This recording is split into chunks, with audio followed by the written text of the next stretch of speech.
couple catfish jugs of my own. It's something I've been looking into doing for a while. I haven't done yet. We've done some trot lines, things like that. I've always been interested in the jugs. I don't know, for whatever reason, jug sounds more fun to me. Trot line's great, love doing it, but man, if you've ever set one, they're a lot of work. Using a Gatorade bottle, y'all. It's cheap, it's easy to come by. I need to spray these another time on the inside. All I've done is some cheap Rust-Oleum, empty bottle, take the wrapper off, open it up, shoot some Rust-Oleum in there, pick your color. Pay attention to your local state regulations. I'm here in Texas. Texas, we cannot have orange. I had red on hand, so that works. Reason for that, orange dictates that it's a commercial deal instead of a recreational deal here in Texas. So just check with your local and state laws, make sure that's all right. Basically what we've got here, trot line. It's cheap. I buy these spools. They're just cheap. They're easy. I get them from Academy. You can get them Walmart as well, I believe. Anywhere you're going to get catfish equipment, you're going to be able to get that stuff. Hold this up again. That's just tied on. I run down. Oh yeah, about yay far. This is the first place that I'm going to have a hook. Use whatever hooks you got. I've got some real cheap trot line hooks here. You take it on this loop, pinch it back, feed it through there. Well, feed it through there and bring that loop back up over that hook. Pull it down tight. I can use that hook, fish with it, I'm good. Generally, I'm fishing with a circle hook, not one of these.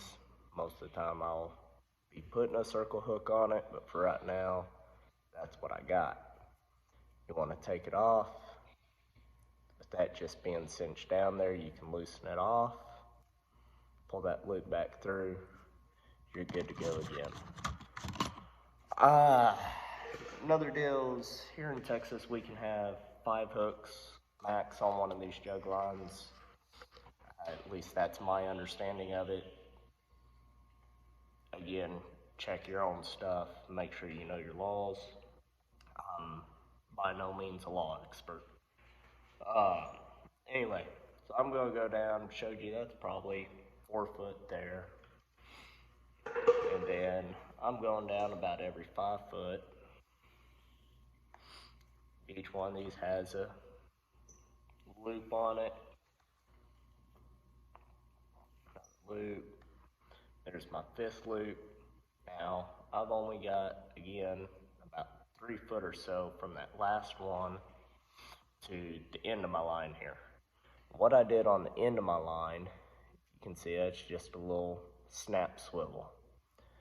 Reason for that, I can take whatever little weight I want. This just happens to be a 3/4 ounce.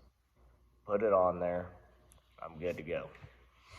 Now, again, I'm from Texas, West Texas to be specific. We get a lot of wind. Something that I've wrestled with these jugs for quite a while, and why I haven't done them. I don't get a calm day, and well, every now and then we do, but don't get very many of them. I let these jugs just free float. I'm gonna be spending my day chasing jugs, not catching fish. Just the wind's horrific out here sometimes. So I've seen where people put a little weight and just let the jug float around. Sorry, y'all tried something else. Wrap that around there. I'm just going to use that snap swivel. clip that back on, close, snap, swivel. That jug's ready to go. That line isn't going anywhere. But anyway, like I was saying, if we get a lot of wind, traditionally, what I see a lot of people doing is they're going to set that jug out there and just let it float. That's fine. There's a couple places I actually fish that's what I intend to do. Probably put that little 3/4 ounce weight on there will be just fine. Some of my closer local lakes and bodies of water, if I do that, like I said, I'm going to be chasing jugs all day long. The wind's just going to wreak havoc with them, push them into trees before a fish even has a chance to realize they're there. So I made those. Again, I've got about 30 foot of line on each of those. Um, I made them with that snap swivel so I can switch it out. I can put a 2, 4, 6, heck, 8 if I need to, whatever amount of weight I need to there at the end where I can anchor that jug and it can sit there and it can bob with the waves and all of that, but that weight will hold it or at least slow it down to where the wind's just not immediately pushing it off to the trees.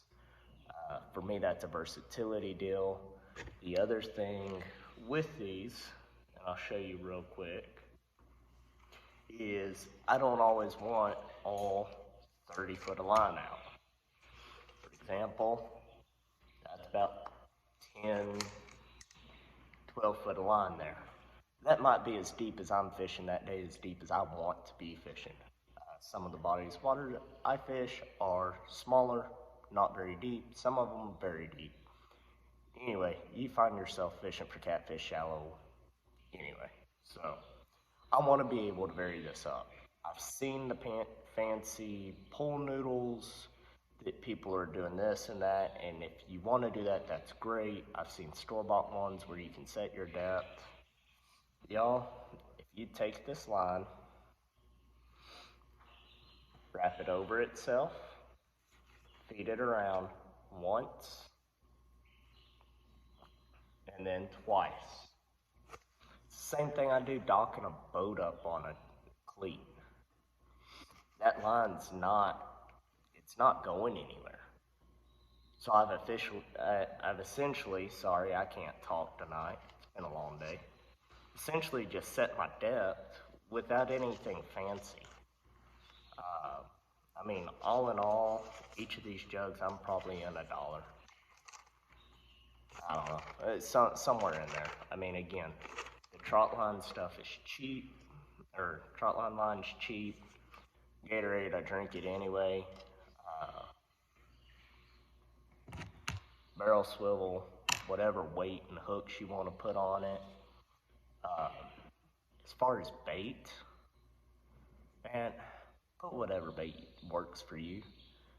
I mean, everybody knows catfishing. There's 100 different kinds of bait. We could get into a whole debate there.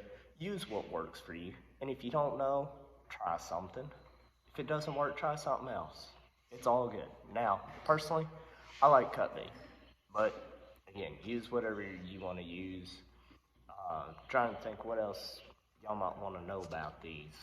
Um, I did pick the Gatorade bottle specifically for that little cone, hourglass shape, whatever you want to call it there. Might be paranoid, but I think lines slipping one way or another. I like that that's smaller in the middle there. I've got, crap, 6, 7 more of these due back there. But I want to come on. I am going to be writing an article and doing step-by-step photos as I do the next couple of these to put up on the website lifetimeangler.com. I'll put a link down below if you're interested in further details with that, as well as I'll put a whole list of what you need except for the Gatorade. The Gatorade, man, you know where to buy Gatorade. But the trot line, the swivels, weights, hooks that I like to use, I'll put all that down in the article. Link to the article will be in the description. Again, that's going to be at lifetimeangler.com. We'll do picture steps. That way, if you need to really see each of these knots, how it goes together, you've got that. Otherwise, y'all, I hope you liked it. If so, there is going to be a lot more coming out, slowly but surely, but we are going to get there. Going to have the Lifetime Angler website as well as the YouTube. Here I'm going to do some how-to stuff like this, as well as I plan to take you along as soon as I can get some camera equipment and stuff set up to where I'm not too worried about it going over in the lake. But all that's coming, so subscribe if that sounds good to you. Let me know if there's anything that y'all want to see, and until next time, tight lines, and y'all keep fishing.